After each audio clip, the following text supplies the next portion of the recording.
Assalamualaikum warahmatullahi wabarakatuh. Naskurullah syukran katsira biqaraatil hamdalah ala hidayatihi wa taufiqihi alladzi nahnu na'isu biha. Mohon maaf Bapak Ibu saudara-saudara sekalian,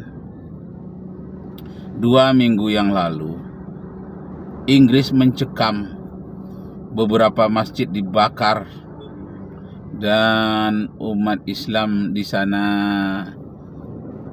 merasa ketakutan karena ada seorang anak asal Rwanda yang sudah lahir di Inggris.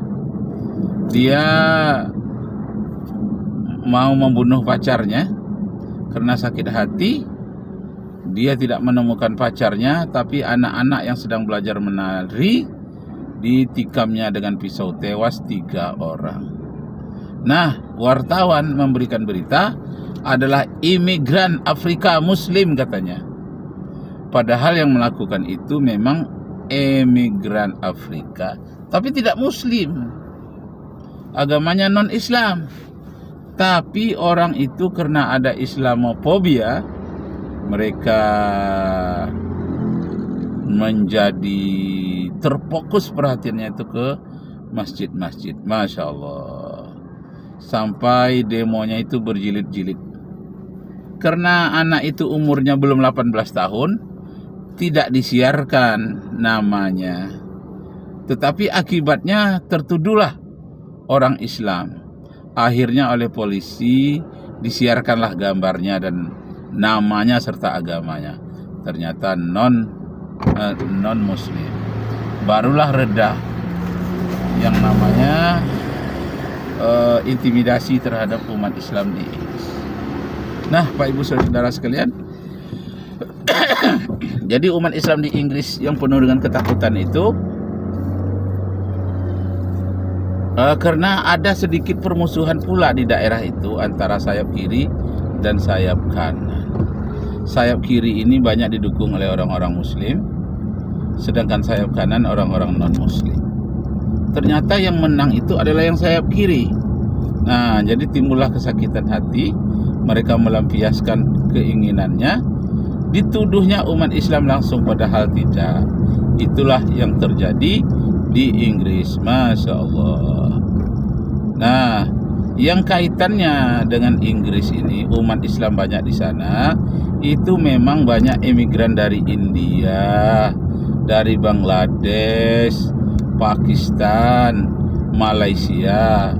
Karena bekas jajahan Inggris di mana-mana sudah berkomunikasi dengan Inggris ratusan tahun lamanya, semenjak abad yang ke-18. Maka ada di antaranya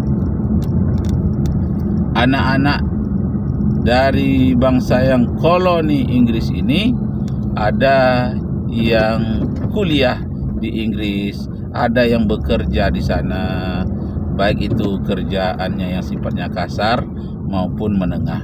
Dan tidak sedikit pula yang imigran di sana bisa menjadi wali kota. Dan sudah pernah beberapa kali ada wali kota London itu adalah seorang Muslim dan akhirnya menjadi duta besar Inggris untuk Indonesia. Nah, karena Indonesia mayoritas Muslimnya. Allahu Akbar. Nah, saya teringatlah kalau masa Inggris ini, orang Inggris ini memang banyak memiliki orientalis. Artinya peneliti. Ada yang ada beli ini enggak? Enggak, bisa enggak? Aku pelongan. Oh, enggak. Oke. Baik, kita lanjutkan. Ada peneliti dari Inggris yang mencari kelemahan Islam itu semenjak abad yang ke-17. Nah, pada abad yang ke-19 muncullah seseorang berkebangsa Inggris yang mencari kelemahan Islam, namanya Harjib. Tapi anehnya Harjib ini bukan dia menemukan kelemahan Islam, justru kelebihan Islam dalam konsep-konsep di perguruan tinggi. Misalnya Harjib itu mengatakan begini, Islam is indeed much more than a system of theology. It's a complete civilization. Saya berkesimpulan dari hasil penelitian saya itu, kata Harjib, Islam itu sesungguhnya bukan sekedar agama, tapi lebih dari agama, more than a system of theology. Karena selama ini orang Inggris itu menganggap agama itu cuma hubungan manusia dengan ibadah. Ternyata Islam ditemukannya bukan hanya masalah ibadah, tapi juga masalah sosial, politik, dan masalah sains banyak sekali.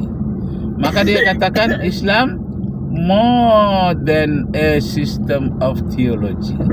Islam itu lebih dari sekedar masalah keagamaan. Tapi Islam itu lengkap, a complete civilization. Di dalamnya banyak ilmu pengetahuan, peradaban yang lengkap, yang disebut dengan istilah a complete civilization, peradaban yang sangat lengkap.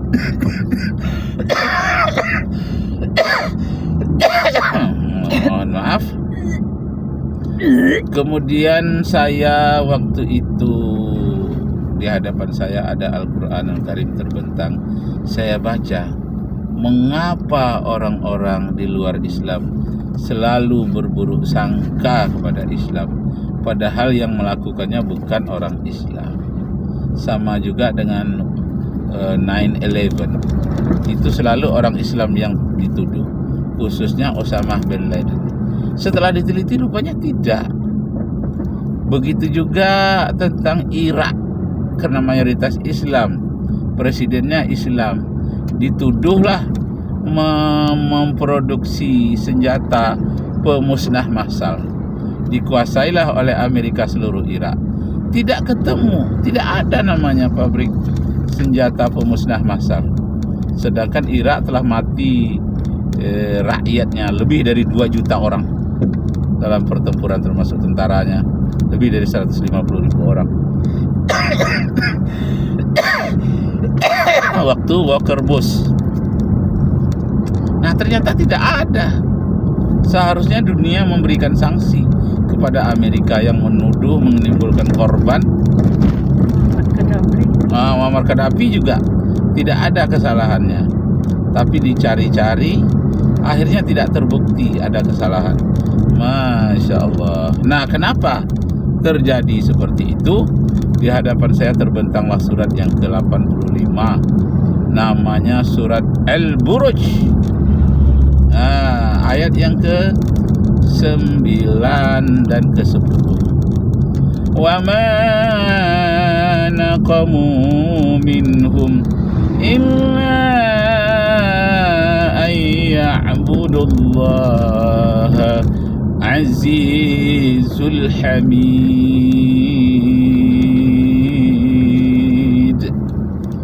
Mereka menyakiti kamu disebabkan kamu beriman kepada Allah. Ayyuminu billahil azizil hamid, Allah yang maha perkasa lagi maha terpuji. Nah, kemudian dilanjutkan ayat berikut lagi, dinyatakan innal ladzina yuftanuna al-mu'minina wal mu'minati summa lam yartabu falahum azabu jahannam walahum azabun hariq.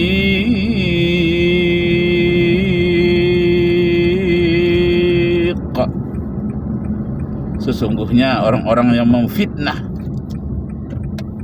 orang-orang yang beriman, baik laki-laki maupun perempuan, kemudian mereka tidak bertobat dari kesalahan mereka membuat fitnah seperti George Bush itu. Mereka tidak bertaubat. Falahum azabu jahannam, mereka akan mendapatkan azab neraka jahannam, azab jahannam. Walahum azabun hariq, dan mereka akan mendapat azaban tambah lagi berupa azabun hariq, azab neraka yang membakar. Masya Allah. Tapi nampaknya ada yang taubat dari Amerika, namanya Dick Cheney, Jenderal Dick Cheney. Dia yang memimpin penyerangan ke Irak itu. Akhirnya Dick Cheney sekarang menjadi pendakwah, masuk Islam Dick Cheney. Dan ada beberapa ribu tentara yang mantan dari Irak yang menjadi gila, dan ada pula beberapa ribu orang yang masuk Islam. Nah, dia baru kenal Islam setelah pergi ke Irak. Masya Allah. Innal ladzina yaftanuna al-mu'minina wal mu'minati summa lam yartabu falahum azabu jahannama walahum azabun hariq. Sadaqallahul azim. Maha benar Allah dengan segala firman-Nya. Assalamualaikum warahmatullahi wabarakatuh.